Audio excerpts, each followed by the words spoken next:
It's Monday. We're starting off the whole week, kicking it downhill. See where it all goes. The 21st day of August.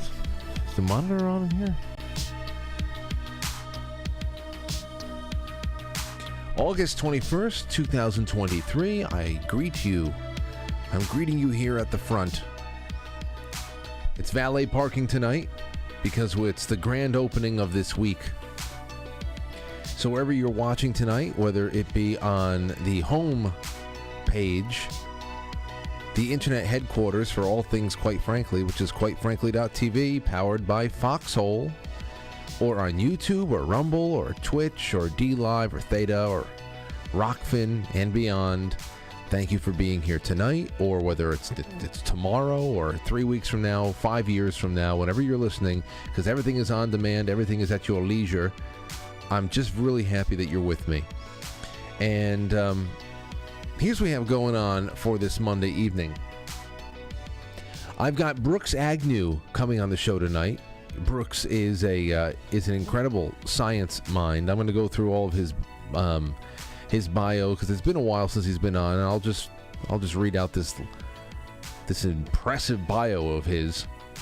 And tonight I want to talk about not only what he may be seeing or what he does see going on. He as you know from the last couple of times he's been on, he knows a little something about modified weather and HARP and things like that. So I wanted to ask him first about all of the fires, this is incredible.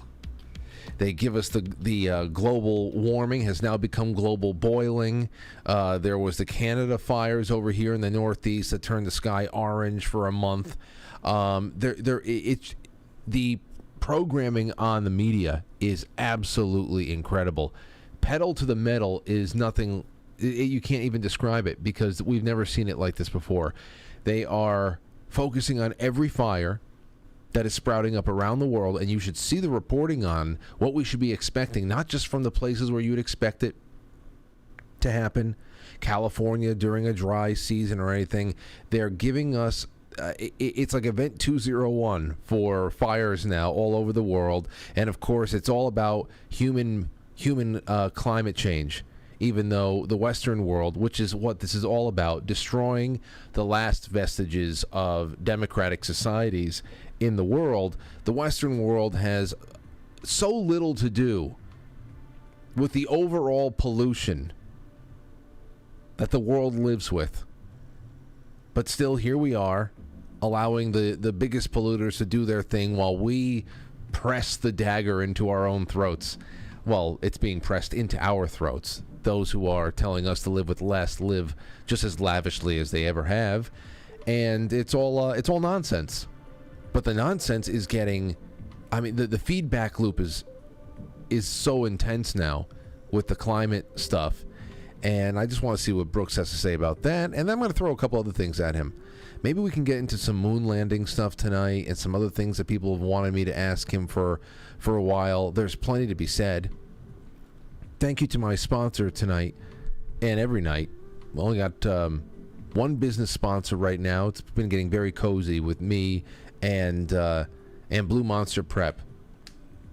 BlueMonsterPrep.com. I think everybody, like I say, whatever the topic is for that night, it's probably a reason to go check out what Pat and Gina have going on over at BlueMonsterPrep.com. If you don't know where to start, give them a call. But I think you'll know where to start if you watch the news or if you read any of the news, even for 5 minutes a day. I think you'll know where to start. Obviously, food, water, there's gas masks, there's first aid, so much stuff. They want the power off. They want the air unbreathable. So there's plenty of things that you can do to mediate what may be, who knows, I don't know. It's just like the mystery box these days. What is it going to be? So BlueMonsterPrep.com, and go check out all of our other wonderful friends on the affiliates page on quitefrankly.tv. They'll all treat you very nice. Now, I don't know what I'm going to do about the deer scene. I'm thinking tomorrow night is going to be a little bit too short to do the deer scene with band practice starting at around 8:15 or so. So I'm thinking that even though this Friday, the 25th, I have off, I think I'm going to come in on Saturday night, the 26th, and do the deer scene with you guys on a Saturday night, and relax with that for a little bit. Because if I don't do it now, then it's going to be 2 Saturdays in a row. Because July was a mess. August is a mess too, with everything going on in my house. But I don't want to take off 2 Saturdays in a row, 2 months in a row. So I think that's what I might do. So we have a little bit extra time to just stretch out a little bit. We'll start at 9 p.m. and we'll just do that. Because tomorrow night, speaking of coughing, I definitely want to jump into a little bit of the COVID stuff. We were talking about this on either Thursday or Friday. All of the memos and the rumors getting around from Border Patrol to the TSA. We read the InfoWars article about it all. It's I can see it happening. I think we can all see it at least being attempted. So I just want to have a little bit of time to open that up, see what people are thinking in the face of what now seems to be a September-October push to try to bring all this mask COVID nonsense back into the fray. And man, I don't know. If you got any procedures to get done, I'd get them done right now. If you have any hips to replace, anything like that, I'd get them done right now before they start telling you can't come in without a full battery of mRNA shots and boosters and all that before the extortion begins, the genetic extortion begins again. Go get, I mean everything. Go to the hygienist, the dentist, get everything out of the way. But I want to see from the audience what everybody's willing to accept this time around. Do you think it's even going to happen? Do you think it's even going to stand? Have we grown any balls? That'll be for tomorrow. I'll find some other questions to ask. Here's another thing. I don't know why this is popping up today. That's not what I wanted to show you. Hold on. Here it is. Here is a tweet from the always brain dead George Takei. And he's just like so many other people are making quips about why Donald Trump, looks like Donald Trump will be skipping the GOP debate in Milwaukee. Too bad, because he'll likely would have had to ask direct questions about crimes he stands accused of and all of that. He doesn't care about, number one, doesn't care about, everybody always has been accusing him of crime since he showed up. Before they actually sicked the Department of Justice on him, it was accusations of the worst crimes imaginable, including genocide. Why would he care? The whole point about not needing to debate these freaks that have all thrown their hat into the lot here is because there's no competition. I had a friend of mine get in touch with me today, and he said, "Hey Frank, listen, do you have any like recent clips, a recent segment of yours where you discuss your views around Trump being the Republican candidate or whatever?" And I said, I really don't have one. I don't have one. I just maintain that he's the candidate. Until he is forced out of that position, he's the candidate. And that's just it. We have to see if he can overcome the theft. Now, that is consistent with my position in 2020. People are asking, what do you think is going to happen? I said, well, Trump's the winner. And it's really about whether or not he's going to be able to overcome the theft. This time around, they're trying to prevent him from even getting the nomination, even though after that you have to go into Bowser's castle over there and fight the final boss, which is a general election that went, I wouldn't even say sideways. It was sideways. It was up and then sideways at 3 o'clock in the morning in several states. None of that's been really changed. So yeah, there's a lot in his way right now. But as far as, I mean, that's what it is. Can he overcome theft? And as far as George Takei and everybody else talking about, it looks like Donald Trump's not debating. This was news months ago. Why is everybody talking about this now? Why would you stand up there and debate with a bunch of bottom feeders that can only ever gain from your presence on stage, where you're leading the second place person by like 30 points? It's nonsense. It's nonsense. to tens of millions of people in this country. He's the incumbent still. So this is ridiculous. See where all that comes from. But, you know, these losers need something to talk about on Twitter. So give them their games and that's it. They flex and they say things that are passive-aggressive and snarky, and then all their idiots to follow them are happy. Happy that we're thinking the same thoughts. Oh, I'm so happy I agree with George Takei. Can you imagine being that loser? It's like, yeah, right on, George. That feels validated by agreeing with George Takei. My gosh. Here's another mystery for you. Since we're talking about high strangeness, Senator John Fetterman looks unrecognizable and eerily similar to Breaking Bad's Walter White. Where is he? There he is before, and now there's John Fetterman. What do you think? Huh? What's he been doing? What's going on here? What is going on here? He revealed a startling new look Saturday that left some social media users likening him to Walter White. Lost a bet with Carl, Fetterman posted on X, with a selfie showing off a blocky patch of eyeglasses, a pair of eyeglasses, and a bushy new mustache, and the disappearance of his signature gray goatee. Is he still a frumpy, out of shape? I mean, I don't get it. Can we see a full picture of this guy? I don't know. He shouldn't be doing a job like this. He should be in a round the clock care home and working on himself physically, mentally, everything. But what do you think about it? Anyway, here are two things that go together. The first one, they're both from New York City. Here's the first one. New York City suggesting housing migrants in a jail shuttered after Jeffrey Epstein's suicide. New York City officials want to ease pressure on overcrowded homeless shelters by housing migrants in a federal jail that once held mobsters, terrorists, and Wall Street swindlers before being shut down after Jeffrey Epstein's suicide.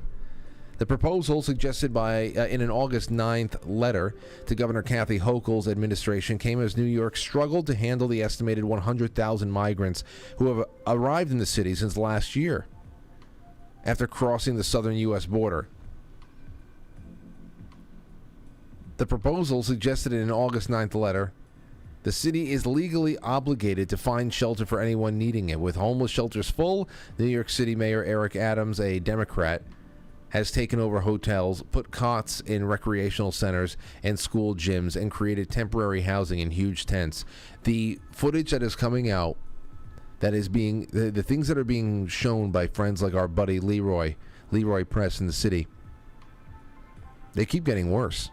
First of all, it is impossible to maybe out of decency they're not filming as many women and children in the streets documenting it, but I don't think that's the case. It is so overwhelmingly male, and not only that, it is I can't believe the incredible number of African migrants. Like we're talking these are the crowds that are camping out in Paris now. This is something else. So always remember that there are people from well over 100 countries coming over the southern border. They're going wherever they please.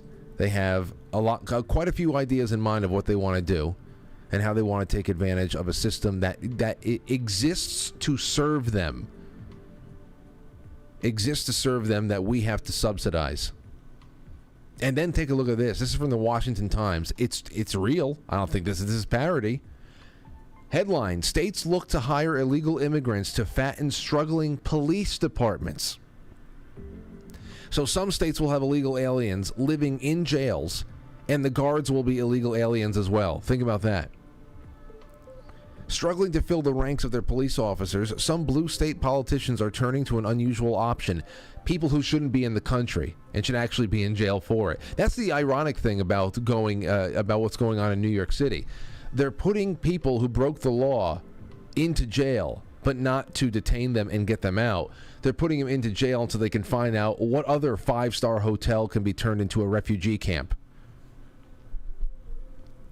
A California law that took effect earlier this year allows non-citizens, including some unauthorized migrants, I love all the terminologies here, to sign up if they are protected from deportation, including by the Obama-era DACA program.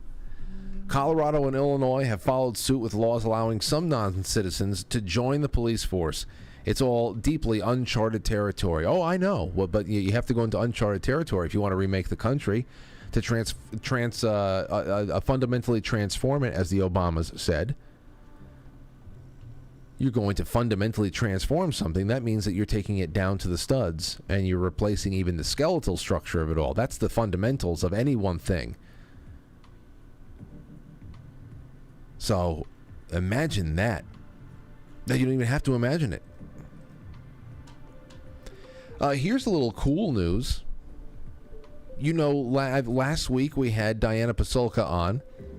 We talked about her book, American Cosmic, and how all of her studies, her religious studies, had actually led her to UFOs and finding anomalous information about things going on in the sky way farther back than the 20th century, where everybody says the deep state took that up as its own little, they took up the mantle of unidentified flying objects and aliens and the psyops and all that we're talking about hundreds of years before that now. That was a really amazing show last week. Well, she just put this out over the weekend. Encounters, which is actually the name of her new book. Amblin is having a docuseries come out September 27th. And she is a producing consultant. So this is a Steven Spielberg-produced docuseries about alien encounters. And it's going to be released on Netflix. And Diana Pasulka, I believe, she's saying right here, I am producing consultant on this latest docuseries by Amblin. So I'll definitely check that out just because she's a part of it and might be something worthy of talking about on the show. Where is it? Here it is. This is from Screen Rant. Steven Spielberg produced docuseries about alien encounters gets a Netflix release date. It's titled Encounters. The legendary 3-time Oscar-winning filmmaker is no stranger to the subject, having helmed Close Encounters and E.T. But when is the release date? So it is going to be September 27th of this year. Even though Spielberg's production company is behind the project, he won't be directing it. And that's it. Diana Pasulka is part of it. Maybe we'll see what's up with her, especially after her new book comes out. Didn't she say it was coming out in November or something? Anyway, that's one more thing. Little cool tidbit. All right, let's get this one kicked off because I have a couple of things to put onto the record before we're joined by Brooks Agnew. All right? Don't go anywhere. In fact, if you can help me share this, it would be wonderful. It's a new week. I'd love to meet a lot of new people and introduce more and more souls to this show so that we could all be soul travelers together. That's a little tip of the cap to Albert Taylor. And yeah, we'll be right back. Share. And if you're on YouTube and Rumble, please hit the like button. It will take us a long, long way. It really will. Thank you. The little things count, and it's all little things. All right. Let's go.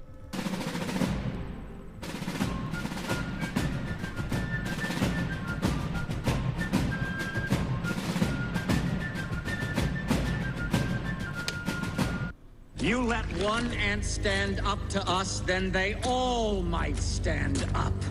Those puny little ants outnumber us 100 to 1. And if they ever figure that out, there goes our way of life. It's not about food.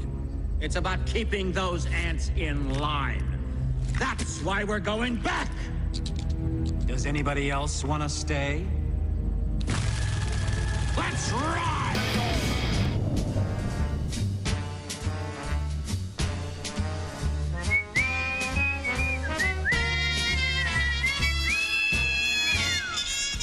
Yes. All right. Hey, has anybody been having weird dreams lately? You and the night and the I've been getting rocked.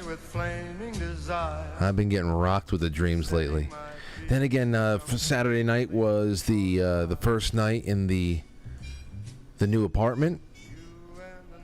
And I got to say, I mean, I eventually got to sleep. But I don't know if it's just the mattress, the new mattress, or what. Lauren loves it. It's good for her shoulders. It's a little bit of a softer mattress. Me, I feel like I'm just, I don't know, I'm sinking into it a little bit more than I'm used to. I feel like I'm in a hotel. And you know what happens to me is that whenever we go on a vacation, the little that we do go away, that we're staying in the place, it takes me until like the third or fourth night, usually like the last night, to get used to the mattress, that I'm actually falling asleep and staying asleep. Oh man, has it been a... And then the dreams are just incredible. All over the place, and really kind of messed up too. I don't know. I'm pretty tired. Didn't sleep very well Saturday or Sunday night. I remember Saturday night, there were so many things I dreamt about, but one of them that stuck out to me was that because, of course, it was all mattress related for me at one point, I dreamt I was preparing to become a mattress salesman. And like I was trying to be a mattress salesman. Me, my buddy Mike, and Mike from Maryland, they were in a dream. And I guess we were all going to go out there and sell mattresses like it was Pampered Chef, but it was like Pampered Mattress. It's one thing to get a job at a mattress firm or something like that and just be in that place and somebody walks in and goes, oh yeah, let me show you this one. But it was almost as if I was going to be a traveling mattress salesman. And I realized in the dream, I said, who the fuck am I going to sell mattresses to? What am I doing? I said, I started like freaking out in the dream because I had thought that, did I give up my radio job? Did I give that up for this? I hope I didn't. Can I go, because I started thinking, well, who am I going to sell mattresses to? My family? How many of my aunts are going to need a new mattress and they would buy it from me? And what's the commission going to be? You're not stressful. You wake up, you're like, oh, okay, I'm not a mattress salesman. Not a traveling one, at least. Trust me, for the one that we paid for the one that we're on right now, if that guy got commission at that mattress firm, he got a nice commission. But my neck, that's... what about my neck? I don't know. Hopefully it all calms down. Big transitions in life. It's just so scattered in the dream world. So I didn't know if this was just... It's probably a culmination of everything. But if you're having very strange dreams, I want to hear about it, especially if it has peaked in the last 72 hours. That would be interesting to know. Okay. Listen to this. From calmatters.org. California officials respond to Tropical Storm Hillary and Ojai quake and wildfires. That's right. There's wildfires. There's a tropical storm. It came in as a hurricane, then it got downgraded, and there was an earthquake to boot. California received a 1-2 punch from Mother Nature as Tropical Storm Hillary unleashed torrential record rain and flooding across Southern California, and an earthquake struck near Ojai. All during what was historically been the state's wildfire season. The wild weekend prompted Governor Gavin Newsom to head south, declaring a storm state of emergency even before crews began struggling to respond across wide swath of the state.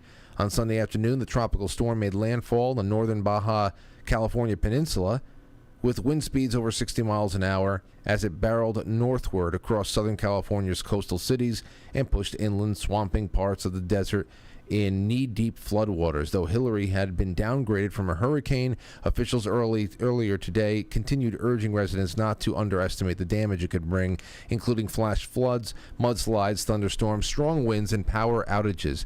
And you probably saw a lot of the flood footage all over the place. I think it even stretched into Nevada a little bit, and so there's that going on. Of course, everybody's like, wow, a hurricane on the West Coast? That doesn't happen very often. This is anomalous. Well, it gets even better. It gets even better, man. This is on Yahoo News, coming from the Los Angeles Times, and this one is full of little gems. A perfect storm set Hawaii ablaze. Experts say it could happen almost anywhere. Oh, I'm sure.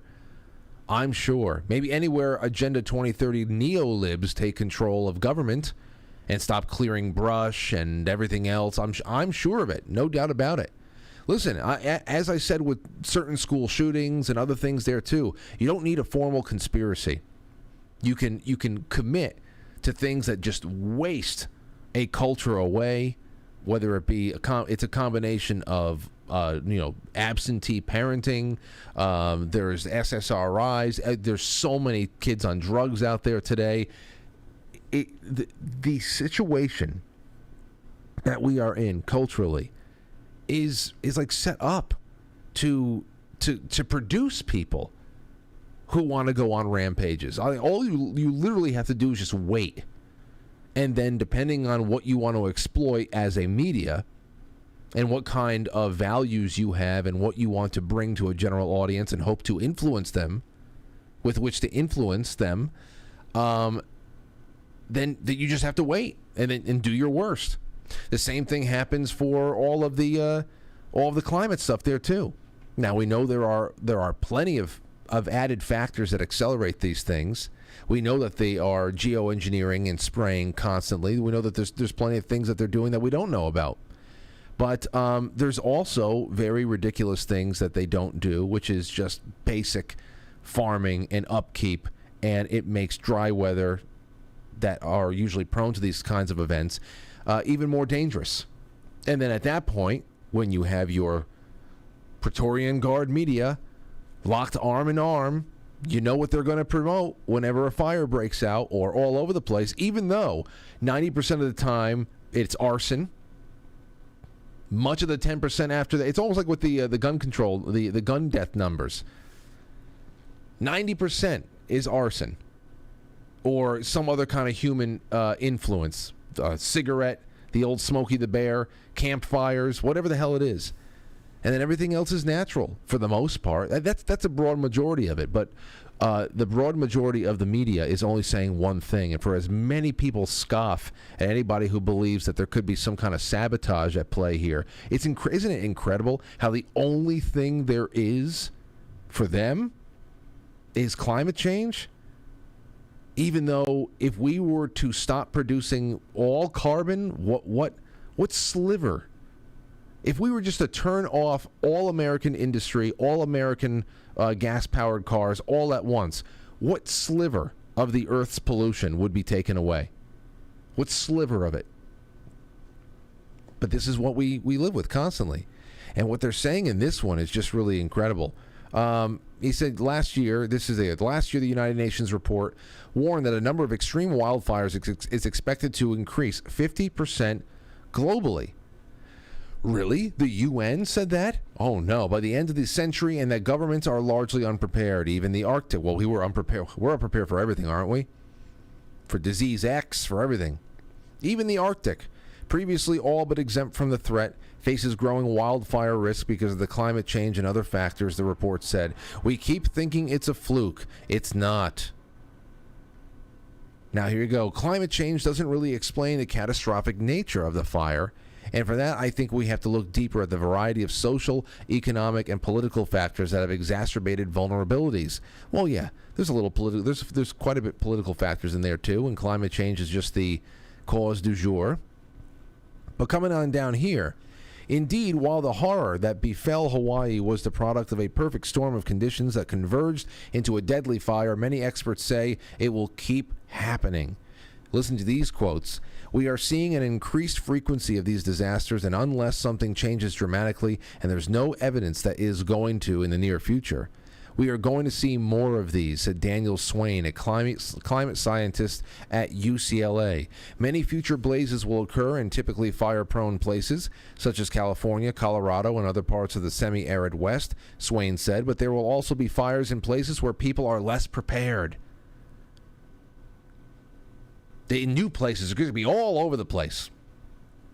Because remember, global warming was a couple of months ago. It's global boiling now, where the risk is typically low, but under the right conditions can become extreme. For evidence, Swain pointed to the recent increase in wildfire activity in different types of ecosystems, from the forests of Canada to the Mojave Desert in California, from North Africa to Greek islands, the city of London, I mean, ladies and gentlemen, most of these places have a litany of arson investigations that are open. We are starting to see the emergence of much greater fire activity in places where fires are conditionally possible but less common, Swain said. The next fire, for example, might be somewhere in Appalachia. There you go. Or you should take these suggestions very seriously, by the way. Or downwind of the Pine Barrens in New Jersey, or in a beach town in New Jersey, or in Wisconsin, or the Upper Peninsula of Michigan, he said. Take these very seriously, because it's obvious. It's obvious that we are going into new territory. It's not just that it's either land use or climate that's affecting it. They're both being shifted by our conversion to fossil fuels and fossil biomass, such as asphalt, plastics, petrochemicals, he said. My sense is that all this has accelerated what I regard as a slow-motion pyrocene into fast-maturing one. There are ways to contend with increasing fire risk, including reducing reliance on fossil fuels and other drivers of global warming, he said. So, you read this, and of course they're going to stay focused on one thing. It's not that there aren't things being done to the environment. It's not that there isn't something or a multi-layer cake of things that are being done to exacerbate problems and tendencies to burn. But this is just obviously all building up toward a grand solution that we as a world need to tackle together. This is Chuck Callesto put this out there. Massive fires in the Canary Islands. In the Canary Islands, this is going on. It's just, come on, guys. Come on. Seriously. Come on now. Hawaii Democrat Senator Brian Schatz says fires such as the one that destroyed Lahaina is the new normal for the whole planet. So I guess put your masks on and stay inside. Well, I think we all have to understand that severe weather events are going to get more frequent and more severe. Hawaii is a place that has experienced volcanic eruptions and tsunamis and hurricanes and tropical storms. And we've had a few wildfires, but nothing that threatened a whole city, nothing that flattened a whole city. And I just think this is the new normal for not just the state of Hawaii, but for the whole planet, for the whole country. So, as we contend with increasing severe weather all the time, we're not only going to need to take action on climate, we actually need to be prepared in terms of our emergency response at the state, local, and federal level for the kind of disaster that maybe you hadn't contemplated before. And you have to understand what states of emergency mean to these people. States of emergency mean everything to these people, because that is manual override on every civil liberty that you have. Now, obviously, a fire ripping through your living room is also an override of your life and everything you thought that was going to happen that day or that year. No doubt about it. But, hey, listen, they're trying to break our backs on every level. On every level. And I want to bring on our friend Brooks Agnew tonight because, he probably has a little something to say about weather, but there's just also other things I want to bring up with him and have a little bit of a science night too. And in the second half, we should have more than enough time for some of your calls. Here's a little bit of his bio that you haven't heard in a while. Brooks Agnew was born in Southern California, joined the Air Force in 1973. He graduated second in his class in electronics engineering. Beginning his university studies at University of North Dakota, he continued to Brigham Young University, then to Western Kentucky University, and finally to Tennessee Technological University, where he graduated with honors in chemistry. He also graduated first in his class for entrepreneurial studies at the Tennessee Technological Tech School for Business. He completed his master's degree in quality statistics and a PhD in physics through online universities. His professional career includes more than 30 years in the manufacturing industry as a master manufacturing engineer and quality engineer. He was a consultant to Tier 1 and Tier 2 suppliers to Toyota, GM, Chrysler, Nissan, Electrolux, and 3M. He's a Six Sigma Master Black Belt with more than $500 million in completed projects and continues to consult with many of America's largest corporations. He served as an adjunct professor of mathematics at Gaston College in North Carolina. He holds 4 patents, trade secrets, and proprietary knowledge in numerous industries, including chemistry, chemical engineering, subspace communications, electric vehicle technology, and architecture. He has 12 books in print, bestsellers, 7 of them. He's an internationally acclaimed public speaker who comes and hang out on, quite frankly, every once in a while.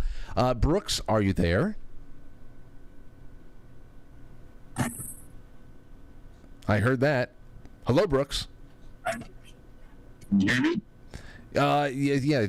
Check one more time with the mic. Hello? I'm here. You sound like a robot who has laryngitis right now. No.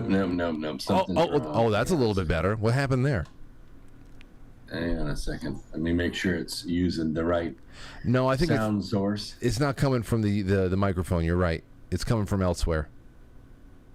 It says speakers, line, USB. That's correct. I can see it. Right by the microphone icon. There's an up arrow. Then check out where your microphones are. You see it? Oh, I see it. Yeah, taking it from the camera. Wunderbar. There you are. Welcome back to reality. Now you sound fully formed. Laptop had it right. Zoom didn't have it right, so we're good. Yeah, Zoom has a funny way of changing all of your settings on you. I know. But anyway, it's great to have you on, Brooks. How's everything been? Oh, man, so hectic. I retired on June 9th, and then I really went to work. I was going to say, geez, you sent me some pictures of some things that you're doing over there, and now you said that you're retired. Wow, good for you. But are you really retired? You're still going to be doing your radio show. I'm sure you're still going to write.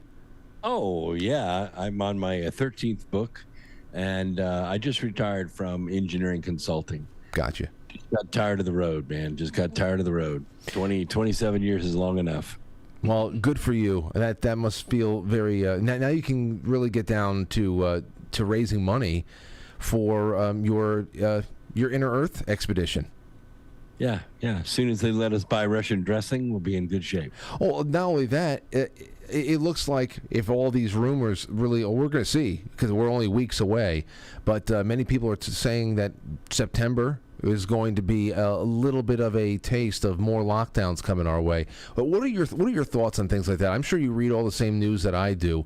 Is this something that you saw coming a mile away, or you think that we're going to react differently to it? They got a good practice run at it with COVID.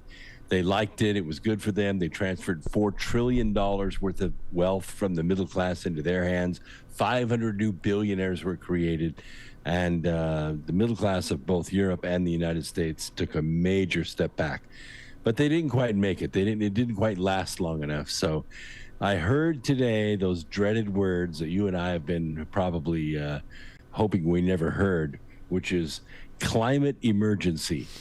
When you hear those words, climate emergency, it means that climate lockdowns are coming.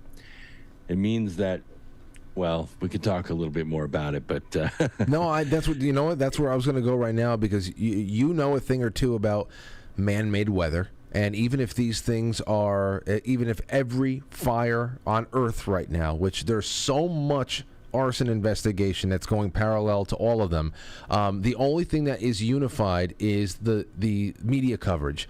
You can talk about forest fires as being a natural part of nature's cycle of things, and that is true, but the media cycle is something else. And hurricanes, fires, and earthquakes at the same time in California, but the messaging is always the same, that this is the new normal. It is planet-wide, and states of emergency. I mean, over here in New York, The last month and a half, we got our first ever air quality stay inside, like it was China. Put your masks on and stay inside if you can. And this time it was actually worth heeding the advice, because if you were outside for too long, your throat was all scratched up, your eyes were burning. It sucked. Yeah, well, New York has been a city of pollution for a long, long time. It's a lot of idling, a lot of driving slow, a lot of traffic just putting around the city, not making any headway. No, that came from Canada, Brooks. That was the Canadian fires.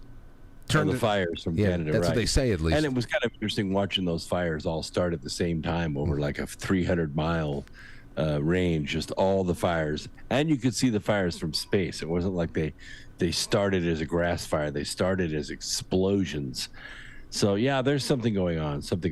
But it's all to drive to a globalist narrative, which is to lock down the middle class so we can't move. I'm looking for the day when they start limited access to interstates. Only trucks and federal vehicles can have access to interstates. No more just driving from state to state. You can't do that.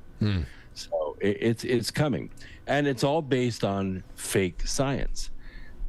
When we run math models from 1923 to 2023, 100 years, we see a steady cooling trend with a little bump in 1950 to 55. So the world has been cooling for the last 100 years. So global warming wasn't working. The narrative wasn't working because scientists and mathematicians already know the truth. They know what's going on, and they've exposed it every way they can. So they went from global warming to climate change. And where they really try to make their climate change sales is during the heat of the summer. That's when everybody goes, yeah, it really is a lot harder this year than it was last year. I talked to a guy at the dump. I was dumping some stuff from one of my job sites. And the guy was next to me, and he said, wow, it just seems hotter this summer than it was last summer. I said, no, it doesn't. It was 90 degrees for 3 weeks in a row in August last year. So you're right. People are buying into this narrative. We've also run scatter plots between CO2 concentration and temperature. And guess what? No correlation whatsoever. None. Even going back 20,000 years, no correlation between CO2 concentration, which we get from ice cores. Did you ever read that? Did you ever spend any time analyzing the Vostok ice core samples themselves? Because that's what I read about those too. That they go back tens of thousands of years, and that it said that CO2 increase actually came after the fluctuation. Like they're trying to say that CO2 was the cause of the rise in temperature, but it actually was reversed. Yes, exactly right. And then one thing happens when CO2 levels go up, and they might go up maybe. I mean, do you know what the CO2 concentration is in the atmosphere today? Do you know what it is? Not at all. Can you make a guess? Just guess by percentage. A percent? I don't know. I really don't know what normal should be. I don't know. Most people don't. Do you know that it's 0.15%? See, I was going to say, I don't know if you're going to make me guess. I was going to say, what, 20%? I don't know what that is. Yeah, exactly. People say, no, it's got to be up there with like nitrogen, doesn't it? Or oxygen. No. Plant life keeps CO2 turned into sugar. That's what plants do. Now, not mature trees, but growing trees and farm crops and algae in the oceans, grass, all this greenery in the world turns CO2 into sugar, into cellulose, which animals eat, and then we eat the animals, and it goes up the food chain. If CO2 gets any lower, in fact, we're going to start having mass plant die-offs. And when that happens, we're done. We are finished. No more animals to eat because there's no more green for the animals to eat. When we came up even before middle school, in just elementary school, when we were learning about all that kind of stuff, how a plant germinates and grows, and how photosynthesis, how that all works and whatever, that was right around the same time that I'm sure many people in this audience, especially if they're my age or older, we were taught that the rainforests were the lungs of the earth, and that CO2 was a good thing because it meant that the Earth was going to get greener, and that if there ever was any kind of a situation where CO2 was getting out of control, then you plant more trees, and it will, and we were taught that the planting of millions of trees was actually a big reason why we got out of the Dust Bowl, and many other things in the past, that the planting of trees, which Brooks, if you really cared about conserving our place to, where we live, taking care of our habitat and being good stewards of the earth, and if you also cared about freedom for the individual and them being able to live unencumbered by roving government that's always pickpocketing them, then you would think that things like that would be at the forefront of people. Hey, go out there and get involved in your local community, go plant some stuff. Let's horticulture programs, things like, all volunteer. No, it's always centralized taxation. It's always deindustrialization and red tape for every business you ever wanted to launch in your life.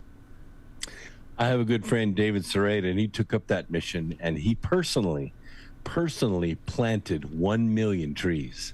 Wow. Yeah, it's quite the crusade.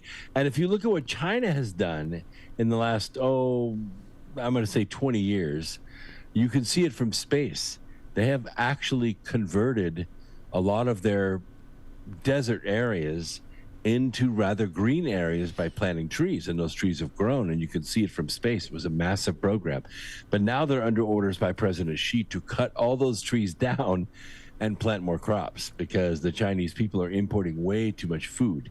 So they have a big problem with it. So they're cutting down more trees to make farmland. You're talking about the cooling trends, and it's true. If you spend any time on social media, there's always going to be somebody harping about this is the hottest summer that is on record in history. And then, of course, that's without saying that they're saying that this is compared to a very short period of time. It's not over the course of hundreds of thousands of years, or how they make it sound. And much to your point before, how people just mentally, this is the hottest I've ever felt it. What goes a long way, Brooks, is just turn the color scheme of the maps. If they have you seen that? You noticed that? They turn it. It goes from yellow to burnt orange to red, and people they feel, oh wow. It's almost like when McDonald's fast food joints, they realize that psychologically red and yellow colors is a good thing to put inside of their restaurants, because it gives people a little bit more of a sense of hurry up, eat, and get out. Fast. It's very psychological. It does something to you.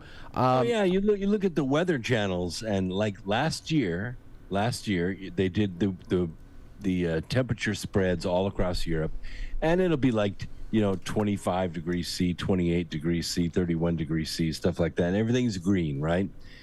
This year, some of those temperatures are 2 to 3 degrees C less than they were last year, but all the background is flaming red.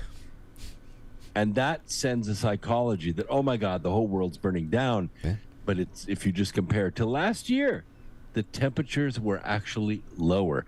Now, when we normally take temperature measures is during the change of the seasons. Like, we measure the temperature in Los Angeles every February.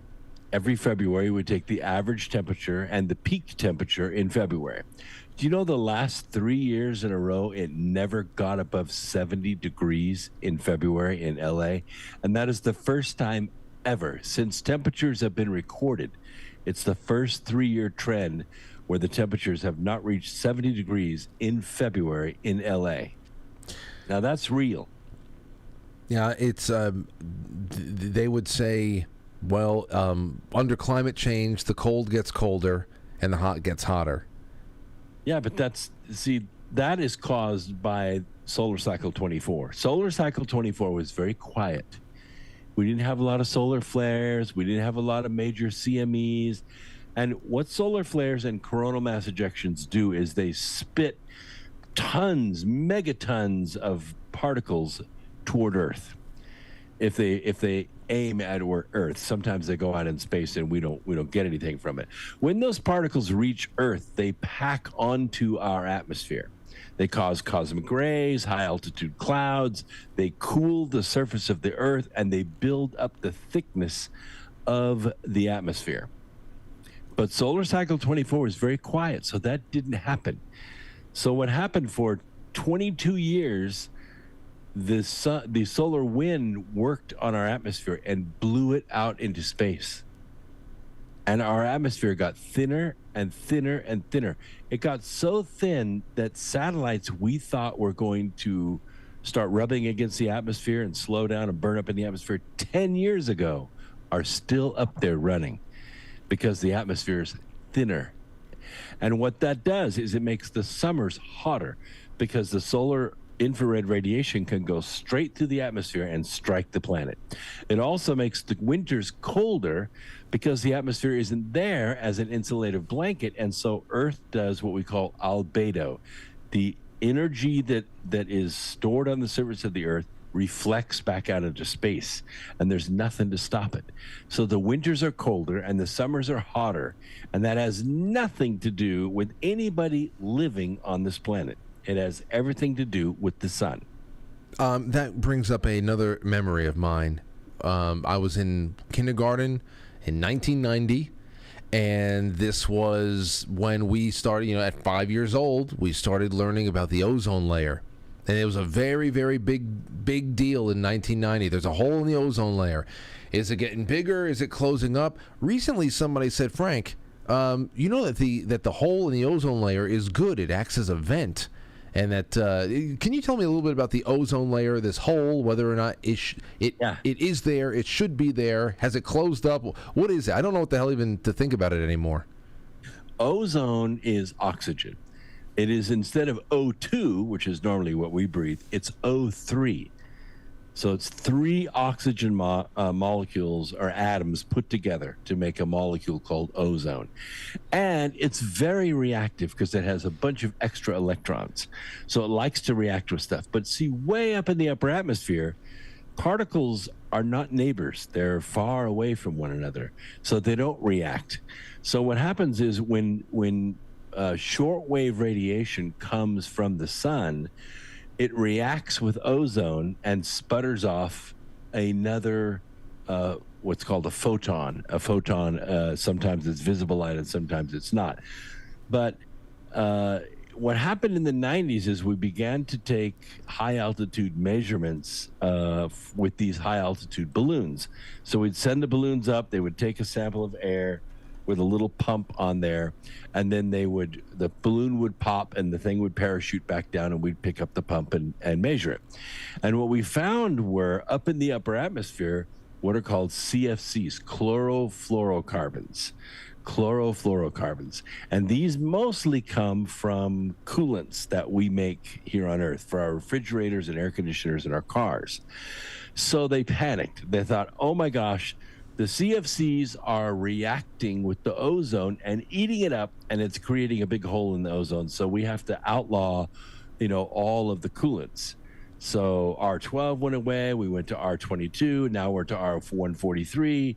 And higher pressures, more energy required to get cool, to take advantage of the boiling and cooling effects of this coolant in our systems for our houses and our cars and our refrigerators. So all of this is backwards. Because the ozone actually locks in the temperature of the Earth. It is the ultimate greenhouse gas. It's the ultimate greenhouse gas. You want it to react with sunlight, and you want it to create other cosmic rays, other photons that are beneficial for our atmosphere. And you know what makes ozone? What? Lightning. Oh. Lightning makes ozone, and lightning makes the Schumann resonance. And that's what there's a distinct ozone smell too. Yeah, I've smelled that. It kind of before. smells like chlorine because the extra electrons react with our nose and make us think that it smells like a swimming pool. Right, but it's actually extra electrons in the air. Talking about unleashing incredible power here, I wanted to bring this up with you too. Now, I know I'm going to get some people emailing me because I'm not going to have the right questions to ask, but I at least want to get the the subject on the table. Okay. Recently we had the Oppenheimer film came out. This is all about Robert Oppenheimer, the Manhattan Project, the testing of the Trinity bomb, and of course, the ending with the Enola Gay and Japan. But there are a lot of people. Well, there are at least a few people in this audience who believe that nukes are fake. That the atomic bomb, that the splitting of the atom to create this kind of explosion is not real. It was all propaganda.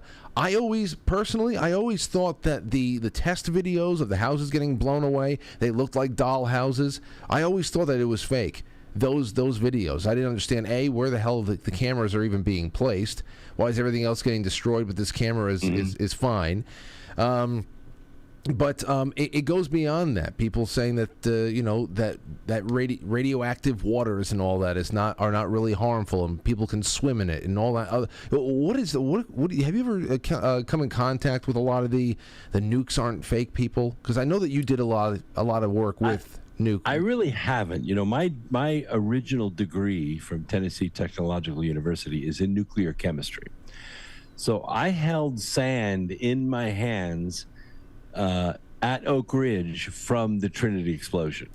I've done gamma ray spectrometry. I've done neutron activations spectrometry at Oak Ridge. That's where I did my undergraduate work. So I can guarantee you that the atomic explosions were real. And we blew up over 2,600 of them. One event took place in 1962. It was called the Starfish Project, and this was I think it was about a 1.5 megaton bomb, but it was blown up in low Earth orbit at night, and the electromagnetic pulse was felt for like 900 miles in every direction. So these bombs really do exist, and we never want to use them in battle. And believe me, there are 9 nations that have figured out how to make hydrogen bombs. That's way too many.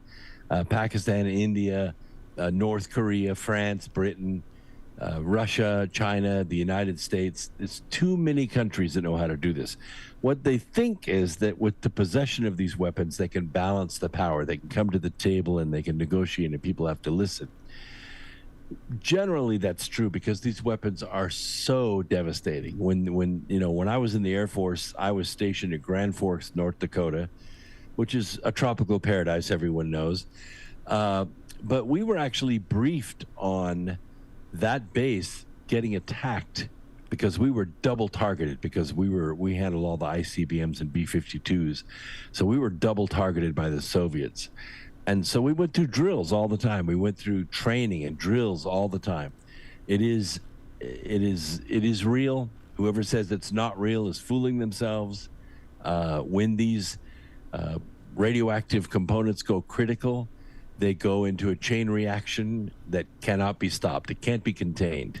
So the idea is to never let the chain reaction take place. Why does it seem... Well, okay, here's another one for you then. As far as Chernobyl goes... people had suspected that this was going to be a no-go zone for many generations, and it seems now, just a couple of decades later, that the whole city has been reclaimed by nature.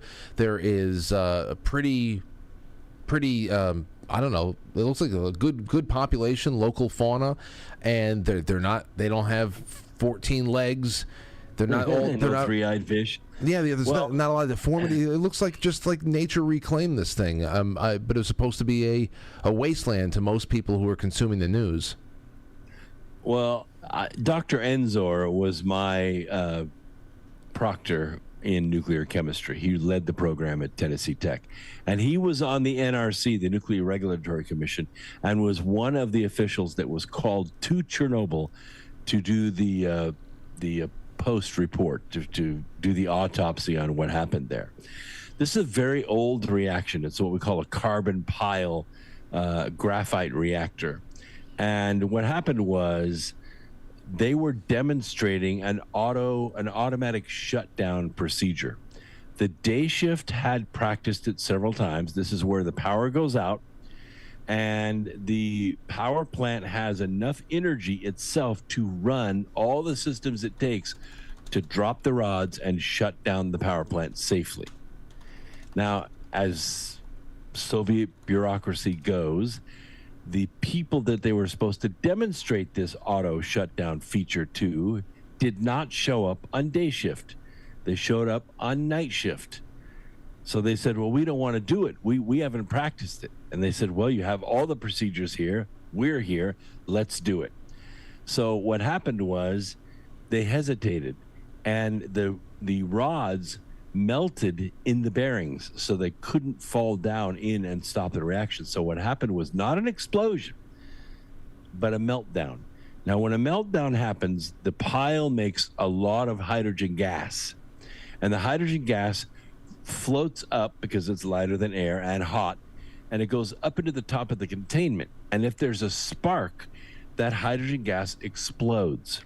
Now, normally, like in every other reactor in the whole freaking world, from Ukraine to Bolivia, when that hydrogen explodes, it's contained behind 12 feet of steel reinforced concrete. It won't get out. This one was not. This one was a carbon pile with a concrete lid, and it literally blew the lid off of it. So they flew in sand to try to put the fire out, and all the helicopter pilots died. All the firefighters died. All the first responders died because they got exposed to high energy neutrons. But eventually it melted down deep enough into the ground that it dispersed, because the solution to pollution is dilution. So it got down deep enough into the ground. They were able to pour enough concrete on it that they were able to settle it down. Now that means that the area. I'm sorry to interrupt, but is that the point of where they said was that fabled elephant foot? I don't know what you mean by that. It was a room. I remember the pictures of. I don't know.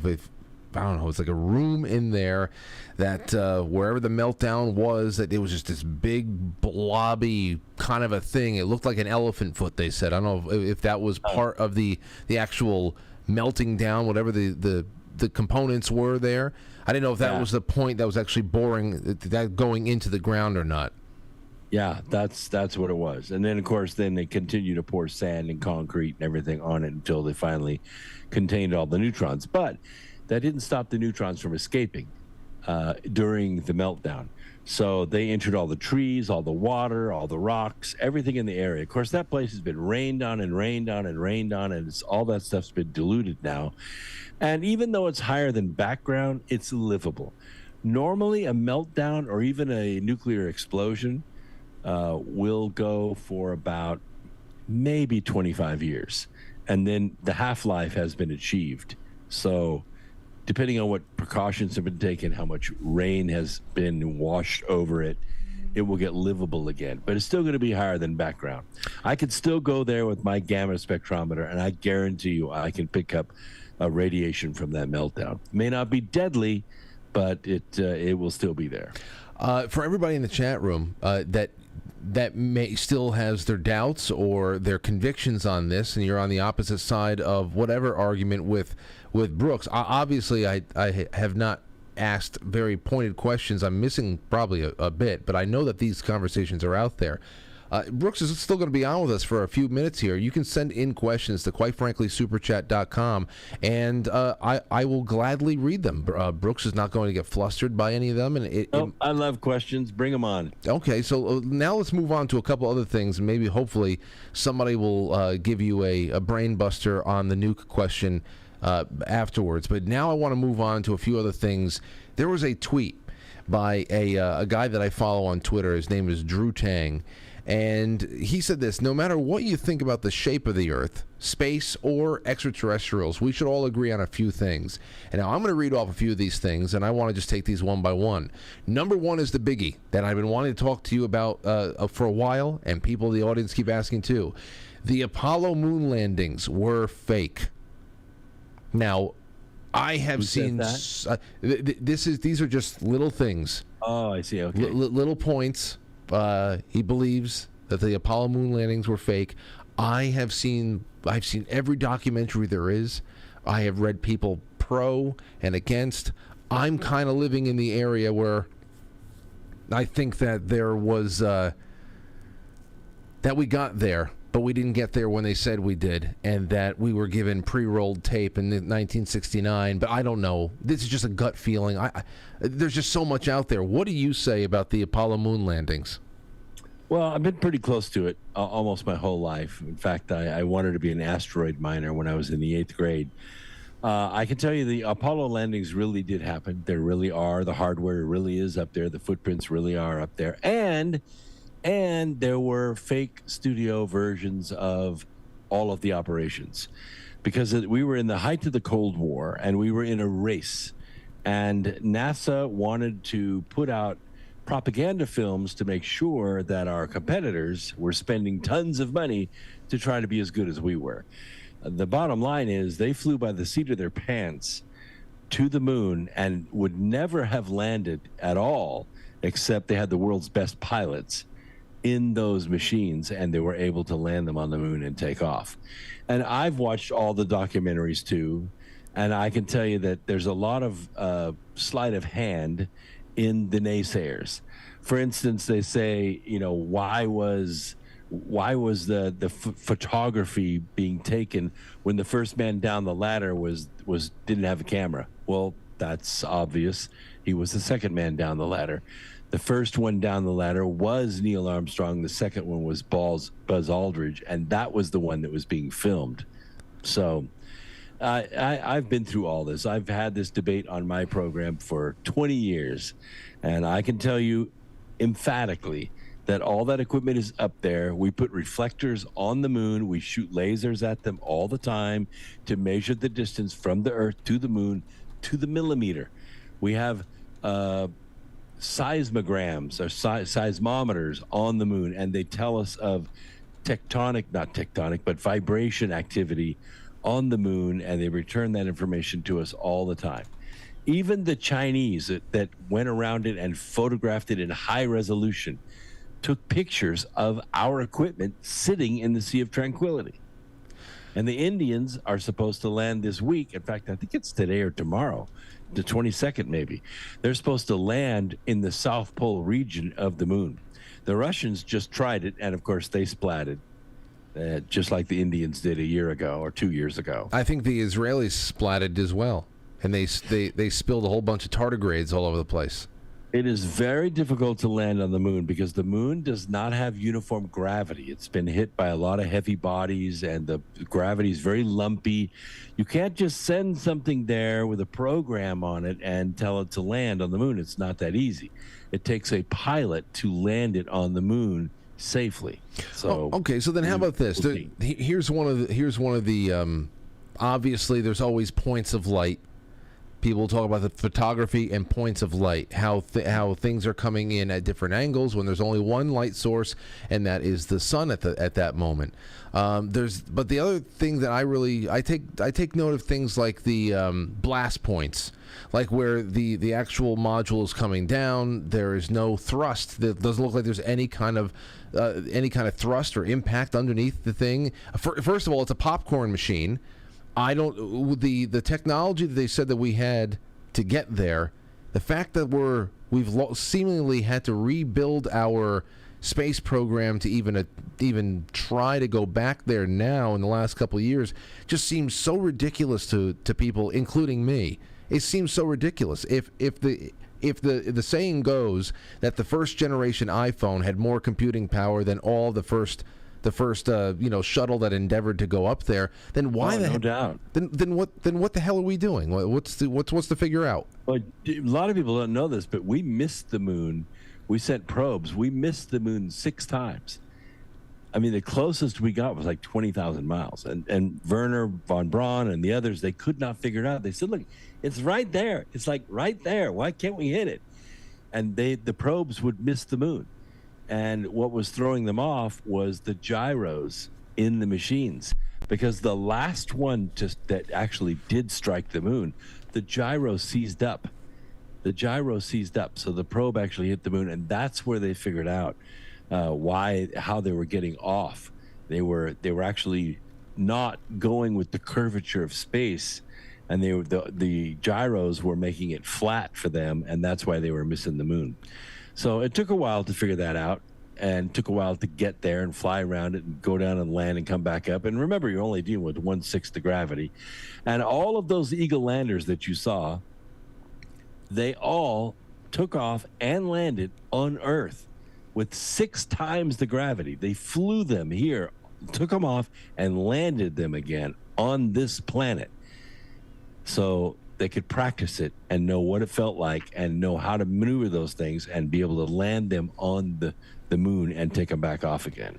I'm trying. I'm monitoring about 5 chat rooms over here, and I'm just trying to get a glimpse of some good questions because none are coming in through my reserved super chats, which would make it a little bit easier. But I did see a couple.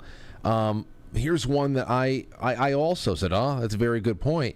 They can't get a mobile signal yet back then, but they can make a phone call to Richard Nixon. How the hell is that possible? What are you talking about? We had ship-to-shore radio for 30 years, 40 years before this. Yeah, but how many? What's the distance we're talking about? It's across the street. It's 200,000 miles, and radio waves go forever. All they needed was to pick it up with a big dish. I mean, there are telephones right on Mission Control. I've held them in my hands. They do work. Okay. All right. Well, that's what am I supposed to say? 250,000 miles. You can do that in about 2.5 seconds.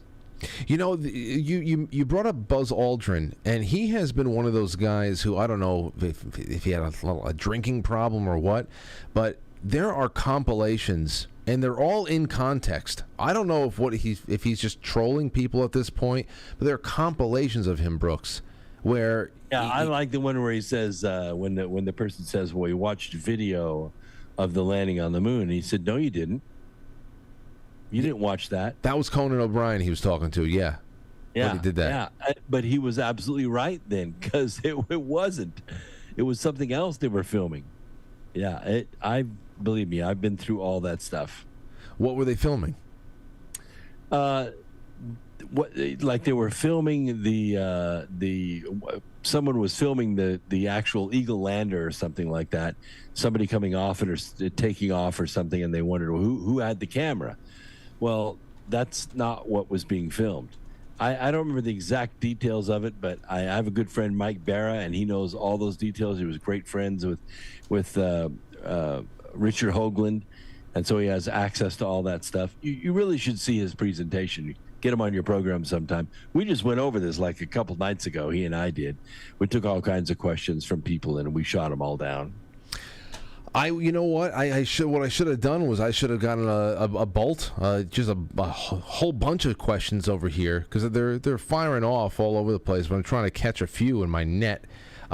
There's more. Maybe we can get around to the moon landing again. Obviously, we can always go back to it. Another thing that they said, that Drew Tang, my buddy on Twitter, said, no matter what you think about the shape of the Earth, space, or ETs, we should all agree that A, the Apollo moon landings were fake. You don't agree on that. Do you agree on this, that we need to investigate Antarctica and Operation High Jump?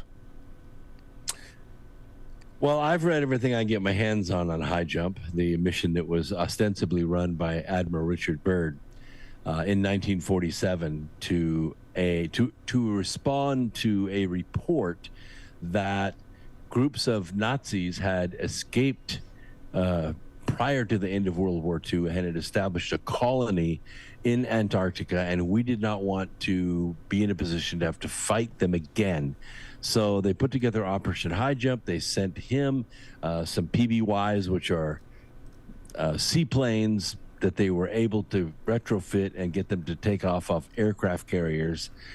And they took those down there, and reportedly they faced advanced flying saucers with Maltese crosses on them, and every time they fired at them, they fired back some different kind of weapon, a laser weapon, punched a bunch of holes into everything that was sent down there in High Jump, and everybody limped their way back to Brazil and or Argentina, and then nothing was ever heard from it again. That's all I've been able to find on that's legitimate on High Jump. So I don't know. Okay. I know that we sent a good friend of mine, Brad Olson, down there. I think this was 4 years ago. It was in 2018. And he went down there, went to 3 military installations and asked all the questions he could. And nobody had any answers. Everybody said, no, those are all rumors. None of that ever happened. Well, that kind of information, that's the kind of stuff that I have documented too. And of course, we love speculating. And I think that there's probably more there. I was going to ask you that. Then I guess you don't know. I mean, New Schwabenland was definitely developed, but I don't know that they had advanced flying machines. So you don't know for sure if we had actually found the Nazi coordinates of the Antarctica submarine entrance. Right. I bet you any money we did. That. I bet you any money we did. I bet you we did, though. I don't know, man. I just think... I have friends that have been down there, that have worked down there for extended periods of time. Antarctica is as big as the United States, bigger. So it's not like they know everything about Antarctica. But I haven't found anybody that can back up those stories. That's it. And you can't just go down there. I mean, you can't just take a boat and go down there. It's all government-sponsored entry. Yeah, we were talking about the barriers of entry to even get down there, to even be able to come anywhere close to shore, in fact. And it's that, of course, lends itself to many questions as to why is this so tightly buttoned up. And usually... It's true. I mean, I'm suspicious too, but, there's 99 countries that are responsible for taking care of that area down there. You could take tours, but it's $12,500 per person, and it's a guided tour. So I really don't know what you're going to learn. Going back to space just for a second, because this was the question I should have been at the top of my head. Jay Semo said, "What about the Van Allen radiation belt?" We talked about radiation a lot here tonight. Yeah. What exactly would make that happen? What would make that possible? How do we get through it? Yeah. Yeah, well, there are 2 belts, high energy particles, and exposure to the Van Allen radiation belts would be fatal. You just would take such a dose that you wouldn't be able to survive. But at the speed that the orbiter was going through the Van Allen radiation belts, and during that decade from about 1965 to 1975, the Van Allen radiation belts were very quiet, and so they did calculations. They put a minimum amount of shielding in there, and obviously all the astronauts survived and lived to be ripe old ages. That being said, you bring up a very good question I'm very suspicious about, because Orion did a test flight. Remember that earlier this year? Yes. Yeah, exactly. The test flight, and in it was all kinds of instrumentation. I've sat in Apollo, which I would be a claustrophobic mess in that because it's too small for me. I weigh 0.1 metric tons, and I don't fit in the Apollo. Orion is a little bit bigger. It's still a 3-man craft as far as I'm concerned, but it's supposed to carry 7. I don't see how. But anyway, they sent it up there, went around the moon, came back and landed, and supposedly recorded the efficiency or the effectiveness of the shielding on Orion for those sensors inside the craft. We still don't have the data. Not a single line of data. I don't know why. You see, I'm glad that Jay Semo brought that up there, too, because I remember earlier on this year, and they were talking about testing about how we're going to get through the Van Allen radiation belt and radiation concerns. I don't know if they actually even brought up Van Allen in particular, but that one of those things where you hear it come up in a conversation, and the most skeptical parts of the internet, which I consider myself a member of, hears that and says, what the hell are you talking about? I mean... What were all of those previous missions? What were the success? What was the success predicated on? If not that, at a time where we were so much more primitive in the power that we were sending up there to go to the moon. So, well, I think primitive is a strong word. I benefited when I was at Western Kentucky University. I took industrial technology, and my professor was from that brain trust from NASA. that built the original ships. They had built a brain trust the world has never seen before. These were the most brilliant people on the planet, this race that Kennedy put us on. And when that ended in 72, we still had 2 full launch engines with primary and backup crews to put 2 more landers on the moon. Congress didn't want to do it. They wanted to fight in Vietnam. They wanted to spend the money on social programs. And so all the stuff was sold for scrap iron, which pissed us off. And they dissolved the brain trust. You have no idea of the world's problems we could have solved with that brain trust. But I benefited because my industrial technology instructor was one of those engineers.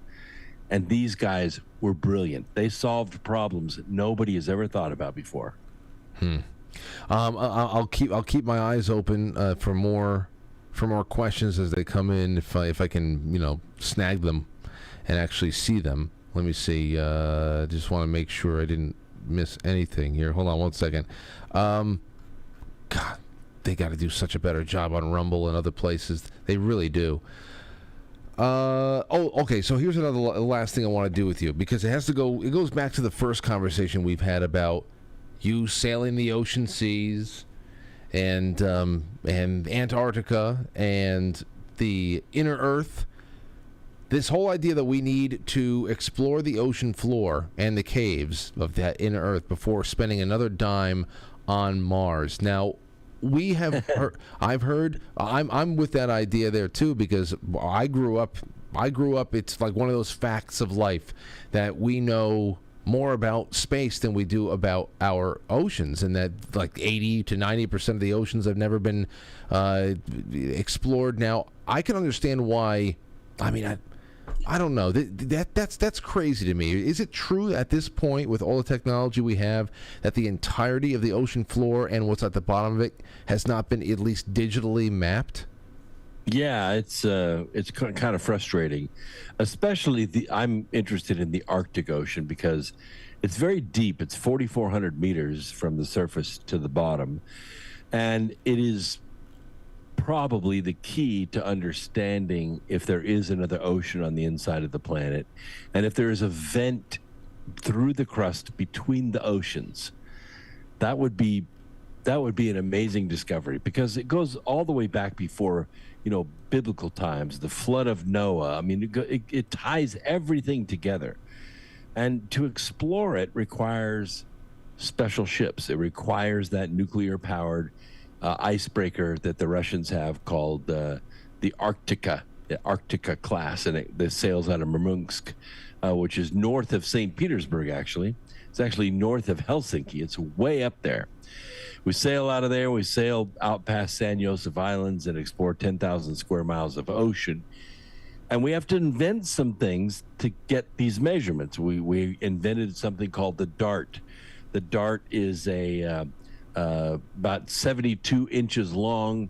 It weighs about 80 pounds, and it has a sampling tube on the point of it.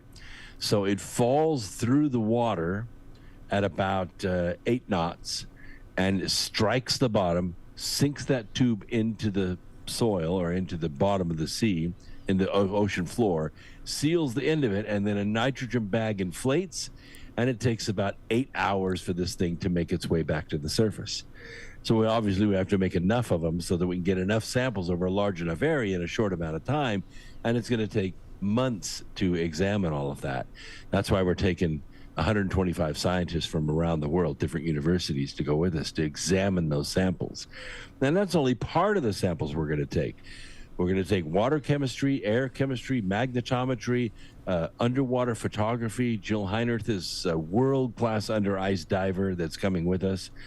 We're going to try to get everything we can get in 10 to 15 days of voyage. And if we get it paid for, I think we can make our money back on pay-per-view. And if we do, we'll do it again. And we'll go back, and we'll do it every year if we have to get that information. But that's only a small 10,000 square mile. That's 100 miles by 100 miles. It's just a pinpoint of our ocean floor. Right. Just the small little patches.